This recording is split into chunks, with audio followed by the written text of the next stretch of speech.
We're living on borrowed money. The currency is very vulnerable. It can change rapidly any day now. It might last for a year or two or three or four. We don't know that. But when confidence is lost, and then you end up with not only economic chaos, you can end up with political chaos.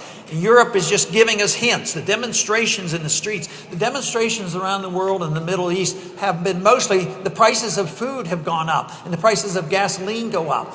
And that is what is translated. When they lose confidence in the money, prices go up already. I mean, just think of how many people who are trying to get through college. Well, the prices are too high. People are complaining. Medical care is okay in this country, but the costs are too high. And if you talk about all the distortions, that comes as a monetary policy. It isn't that prices are going up. It's that the value of our dollar is going down. That is why we have to do something about the monetary system.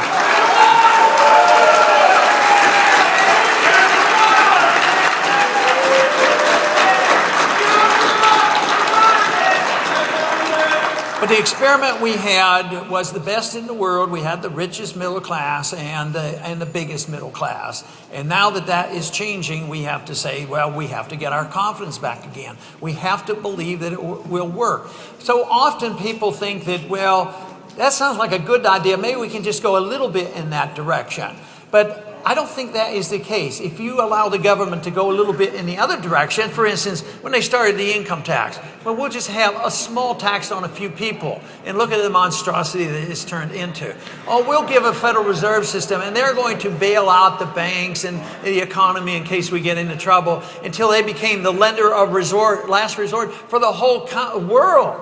So a little bit of concession to government power usually ends up in a mess that we have today. So we have to argue the case to show that if we have any humanitarian instincts at all, if we care about people, if we care about poor people, we care about the middle class, what we have to do is show, because it's true, we have to show and convince people that freedom provides the prosperity, not more government.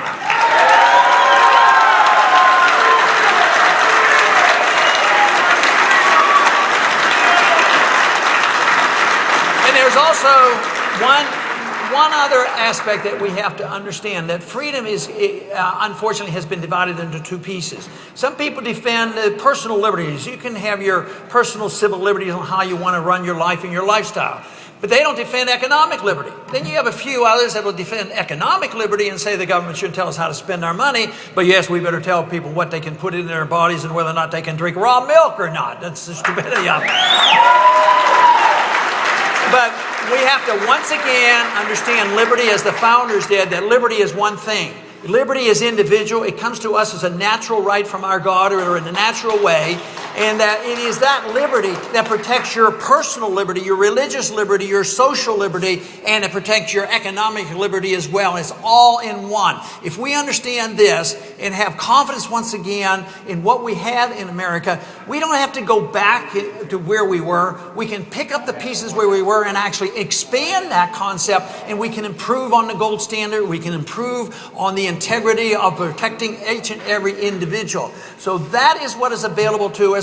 And the good news is that the country is alive and well. They're listening. They will listen to Nevada if we have success here. And there will be this continuation of this movement. The college campus have come alive, and those who have been frustrated and sitting out of these elections, they're coming back into the fold because this whole movement is alive and well like it has never been for 100 years. So let's join in this. Make sure that we have a victory on Saturday tomorrow and send a strong message to the country. Thank you very much.